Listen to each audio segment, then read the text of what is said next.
Bismillahirrahmanirrahim. Assalamualaikum warahmatullahi wabarakatuh. Selamat berjumpa lagi dengan saya Mulyana. Pada kali ini kita akan menjelaskan pendekatan memahami Islam melalui pendekatan tasawuf. Oke, sudah siap? Saudara-saudara, kita sudah banyak menjelaskan dan diskusi tentang beberapa pendekatan memahami terhadap Islam, dan ini kita ingin melihat memahami Islam dari berbagai dimensi. Sekarang kita ingin mencoba berdiskusi tentang dimensi tasawuf, karena orang akan memahami Islam itu dengan berbagai pendekatan-pendekatan. Ada orang yang senang menghampiri terhadap Islam, memahami Islam itu secara melalui pendekatan ekonomi, ada pendekatan politik, itu kita belum jelaskan pendekatan politik dan pendekatan ekonomi, dan pendekatan-pendekatan yang sebagaimana telah kita jelaskan pada minggu-minggu yang lalu.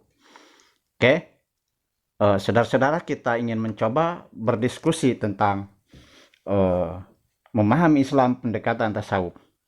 Mohon maaf dan mohon izin kepada para ahli di bidangnya.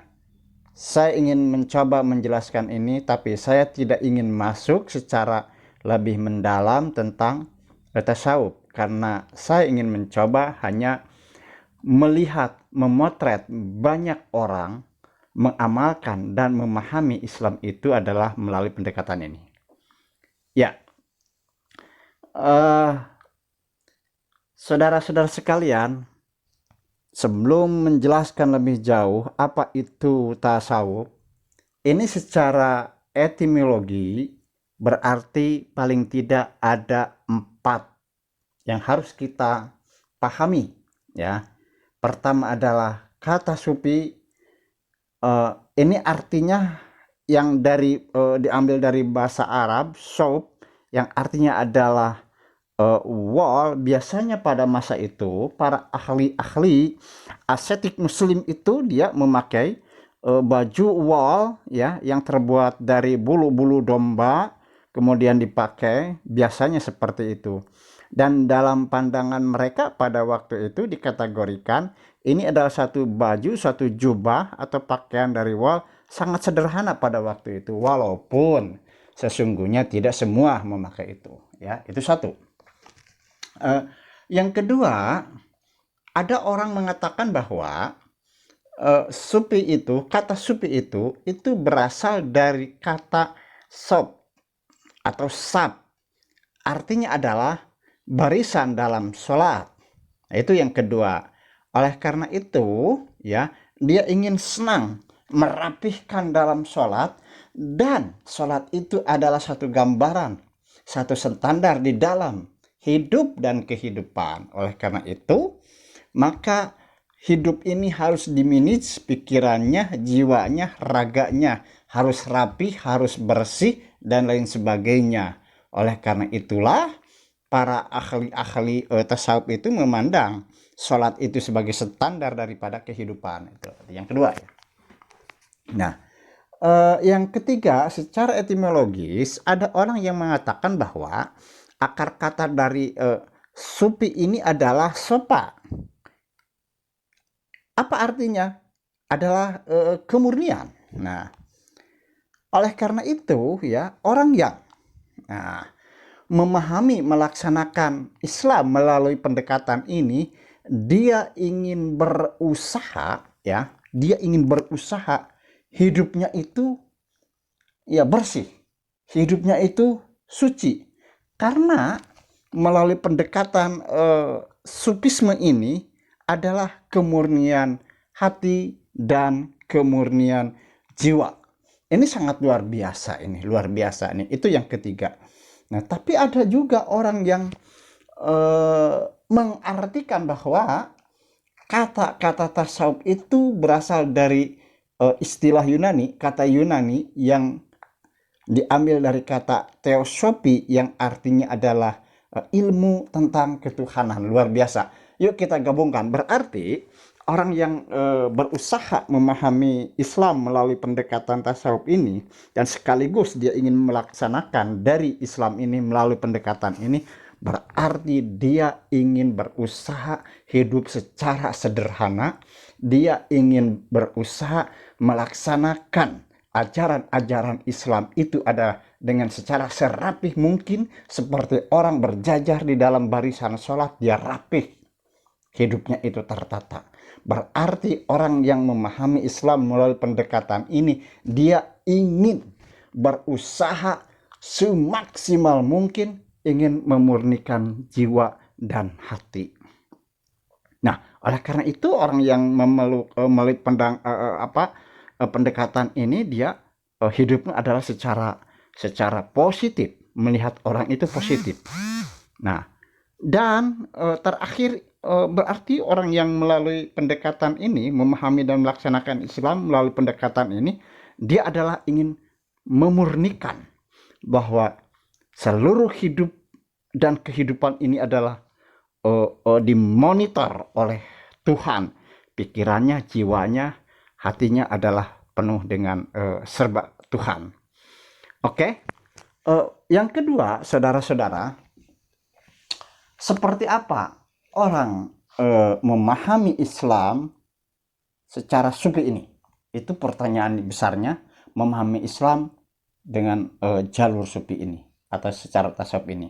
Nah, ternyata orang melalui jalur ini dia ingin mencapai kepada suatu makom yang disebut dengan ihsan, atau istilahnya adalah muqarrabun. Intinya adalah orang yang memahami dan sekaligus ingin melaksanakan ajaran Islam itu, dia ingin dekat kepada Allah, dia ingin lebih dekat lagi kepada Allah, maka tidak ada jalan lain kecuali melalui satu metode yang disebut metode sufistik ini. Nah, karena di dalam Al-Quran misalnya, kalau Anda dekat maka Allah akan dekat, kalau dekat maka akan dekat. Oleh karena itu dibuatlah suatu metode bagaimana cara memahami, melaksanakan Islam itu. Dia ingin lebih dekat dengan Allah itu, maka melalui pendekatan tasawuf. Oke.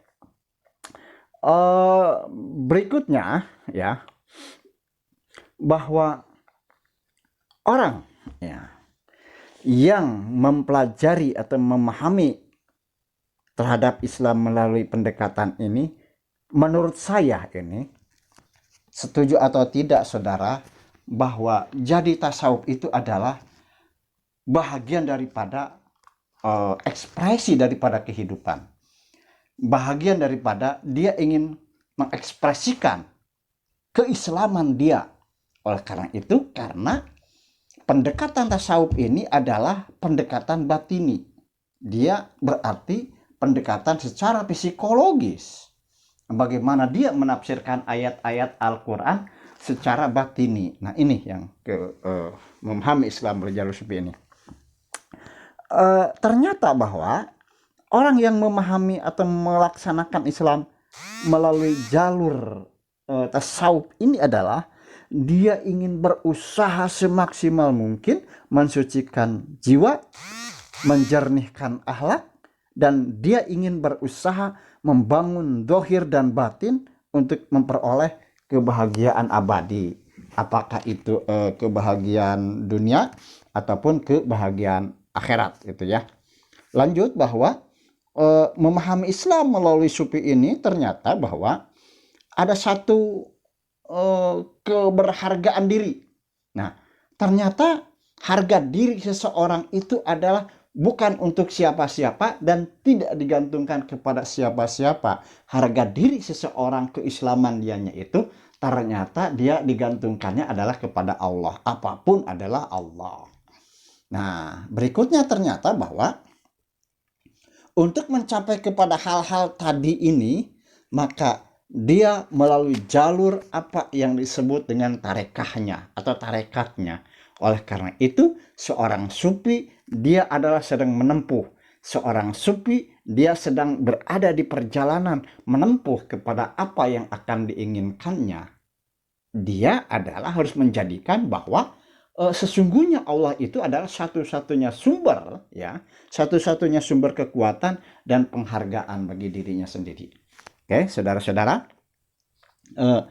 kalau istilah lain bahwa berarti tasawuf ini adalah satu ajaran untuk mencapai tauhid secara psikologis, ya, mencapai kemurnian ketuhanan yang ditafsirkan secara batini. Ini dalam jalur tasawuf ini.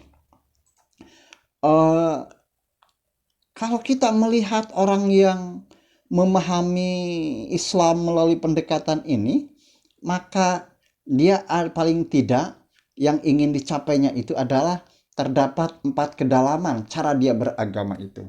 Oleh karena itu, ada 4 tingkatan kedalaman beragama secara umum melalui pemahaman dan pelaksanaan Islam melalui jalur ini. Dan ini semuanya sudah mafhum, ya, sudah diketahui. Pertama adalah syariat, kedua adalah tarekat, dan ketiga hakikat, dan keempat adalah ma'rifat. Saya di sini tidak akan menjelaskan wilayah-wilayah ini, biar saja nanti dosen tasawuf yang akan menjelaskan secara lebih rinci, ya. Tapi saya ingin menjelaskan seminimal mungkin, tapi ini adalah seperti inilah gambaran sesungguhnya bahwa orang yang mempelajari Islam melalui pendekatan ini. Oke, kita lanjut. Orang yang memahami Islam melalui pendekatan ini, ya, pendekatan tasawuf ini, dia harus meraih paling tidak 3 pokok ajaran. Pertama adalah tasawuf akidah, tasawuf ibadah, dan tasawuf akhlaki. Nah, kalau tasawuf akidah ini berarti dia menekankan kepada masalah metafisik, ya. Metafisik itu adalah mawar al-madah, di balik materi. Seperti apa tentang keimanan terhadap Tuhan, tentang keimanan kepada malaikat, tentang adanya surga dan neraka, tentang alam barzah, atau apa yang disebut dengan masalah-masalah eskatologi. Nah, demikian itu masalah tasawuf akidah, ya. Yang kedua adalah dia harus mengetahui tasawuf, atau dia harus melalui seperti ini, tasawuf ibadah. Ini biasanya menekankannya kepada memperdalam. Di situ ada rahasia-rahasia ibadah, apa yang disebut dengan asrarul ibad, ada yang disebut dengan asrarul salah, ada yang disebut dengan asrarul zakah, ada yang disebut dengan asrarul saum, dan lain sebagainya. Ada rahasia-rahasia ibadah dia ungkapkan di sini, makna-makna yang paling dalam. Ada yang disebut dengan asrarul taharah, dan sebagainya dan sebagainya. Semua ibadah-ibadah mahdoh kepada Allah itu dalam pandangan mereka ada rahasia-rahasia yang sangat dalam. Nah, melalui jalur ini dia harus meraih atau melalui 3 tingkatan paling tidak. Ada yang disebut dengan orang biasa, yang disebut al-awam, ada yang disebut dengan al-khawas, ada yang disebut dengan hawasul hawas.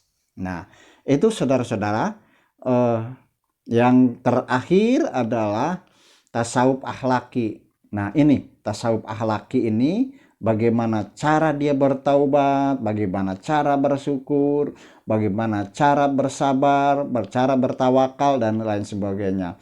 Hal-hal semuanya di atas itu maka di dalam tasawuf disebut maqamat berikutnya itu. Nah, di sini saya hanya akan mengambil salah satu ulama dari Imam Al-Ghazali misalnya yang terdapat di dalam Ihya Ulumuddin. Dia mensistematikannya kepada 7 paling tidak. Ada taubat, ada sabar, ada fakir, ada juhud, ada tawakal, ada mahabbah, ada ma'rifah, dan ridho. Sementara At-Tusi dia membagi kepada taubat, wara, juhud, fakir, sabar, ridho, tawakal, dan ma'rifat. Nanti hal-hal ini yang disebut dengan maqamat, tingkatan-tingkatan orang yang melalui tasawuf ini harus dia melaksanakan ini.